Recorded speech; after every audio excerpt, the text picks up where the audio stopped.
Sit back and take a ride. Take a ride. Pink panties coming to your life. To your life. Sisters coming to your life. Come, catch a vibe. Let's ride. Let's ride. Let's ride. Come on. Let's ride. Let's ride. Let's ride. Yeah. Sisters, we the family. Love, Crystal and TT. Yeah. Fallon, that's me. Come, catch a vibe. Let's ride. Alright. Yeah. Come on. Let's ride. What about living together before marriage? I think my thoughts have changed on this like 2 or 3 times. And now that I'm older, or at this age, I guess I'll say my thoughts is I think you should live together before marriage. Not before maybe being engaged, but I think it's important to live with somebody and know them, know their habits, and truly know if you can live with them before you get married. I think when I was younger, I used to think, no, I'm going to get married first. But as I've gotten older, that's definitely changed. Delphi, what you think? Well, I've always thought that I didn't want to live with anyone until I was married. That's one of my children now. I never wanted to live with anyone unless we were married. That's kind of been my mindset from the beginning, even till now. I'm not sure if we expect. I think when we come into a situation or relationship, when our expectations are not realistic, I don't care if you live with them or you don't live with them. If your expectations is not what's really between the both of you and what that person have and what you have, you can live with them and it still may not work. So it has always been my mindset to not stay or live with someone before I was married. Of course, I've been married since the dinosaurs. No, I'm just kidding. But because again, it's about the expectations that we have on one another. And if you live with them and you got your expectations and what you think it ought to be and should be, it still can wind up snowballing into a great avalanche and not working out. Yeah. How long have you been married? Well, I've been married 29 years as of January 30th. 29 years. You guys did just celebrate your anniversary. Happy anniversary. Trace, what's your thoughts? My thoughts is I agree with you. I think you learn a lot about a person when you live together. I mean, I think Tyler Perry says good you need to know a person in all seasons. Mm-hmm. When they're grieving, when they broke, when they got money, when things good, when things going bad. Because you just never, I'm telling you, never know a person. Mm-hmm. Yeah. Even with the expectations, I can have the high expectation of you, or I could just, or not. I just think that people show their true colors, when you with them, they finally let their guard down at home. Yeah. Yeah. Home is supposed to be your serenity, your peace. Right.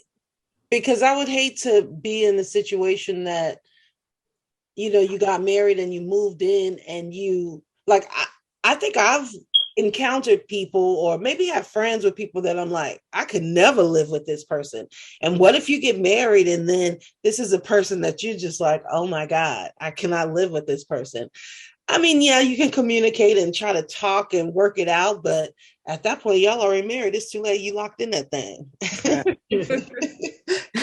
Christina, what y'all think?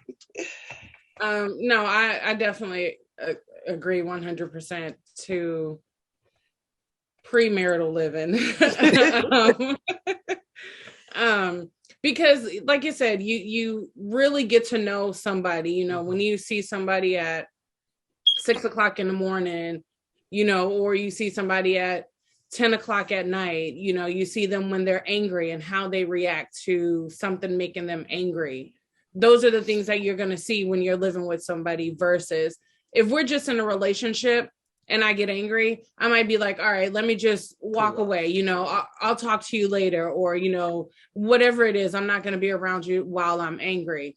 Well, if we're living together, you have no choice but to be around me. So I can see how you respond when you're angry. You know, you might get angry and take it out on me. Well, that's something that I wouldn't know if we didn't live together. Yeah, until it happens. So I mean, you know, I'm not kids don't go and live with people before, you know, you get married. But for me, that worked best for me.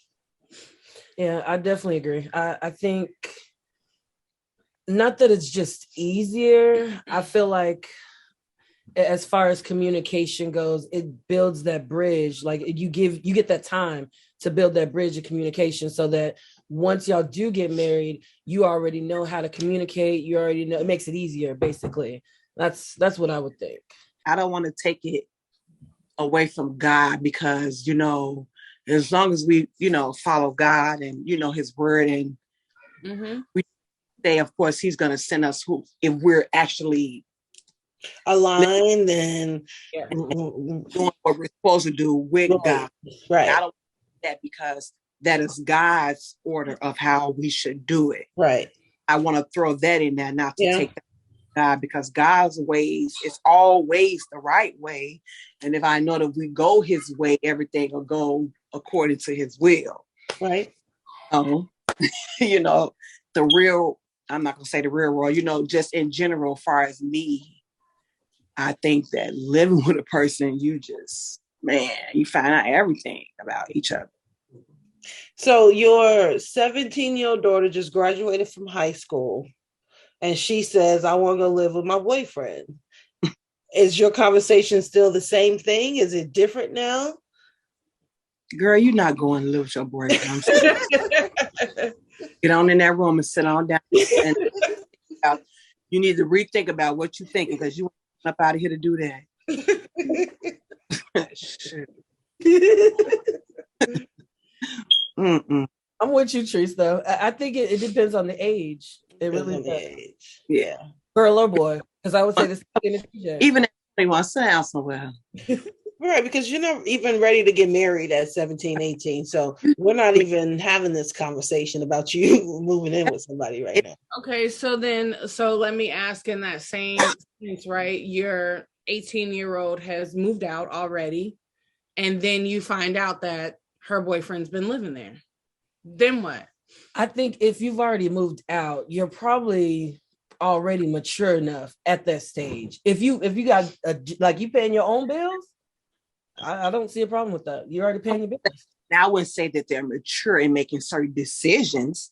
Now they may be mature in because they know how to manage money. Right. Now choosing a relationship at that age, right. Might not.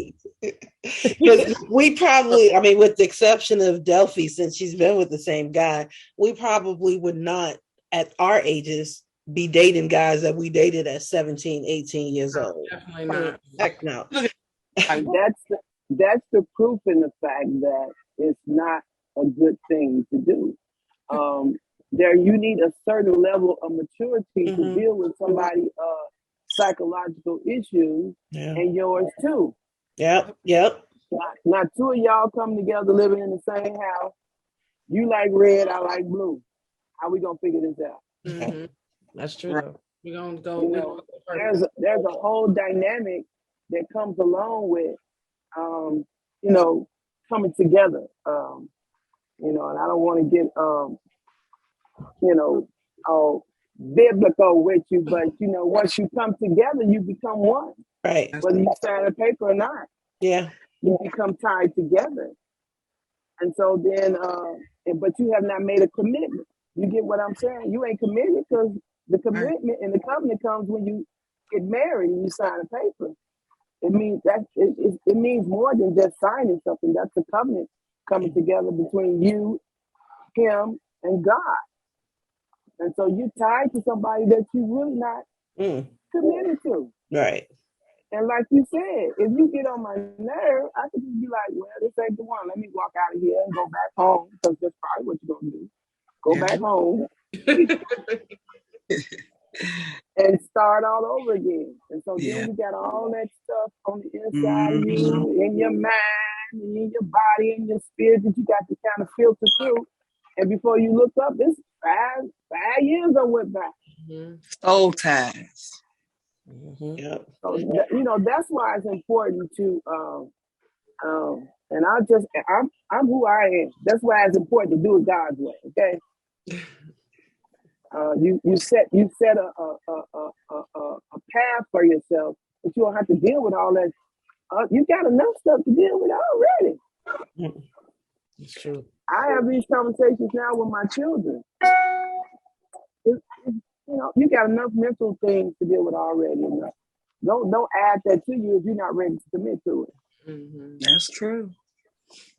And to answer your question, Crystal, I think if my child already did it and I found out, or something happened, I think it's never too late to have a conversation. If they are out on their own, then there is some sort of independence, and it's not like what you tell them they are automatically going to do. But if you've got that good relationship with them and you've been having good communication, then maybe when their lease is up, they'll take heed on what you said and move out and get a girl roommate or something along those lines. But yeah, I think I would still have the conversation, and I'd just be like, oh well, you'll figure it out. Right. Yeah, communication is key. It is. It's key to every relationship, whether it's with your kids, friendship, spouse, partner, whatever. It is definitely key. Yep. Sit back and take a ride. Pink pennies coming to your life. Sisters coming to your life. Come, catch a vibe. Let's ride. Come on, let's ride. Yeah. Sisters, we the family. Love, Crystal and TT. Yeah. Fallon, that's me. Come, catch a vibe. Let's ride. Alright. Yeah. Come on, let's ride.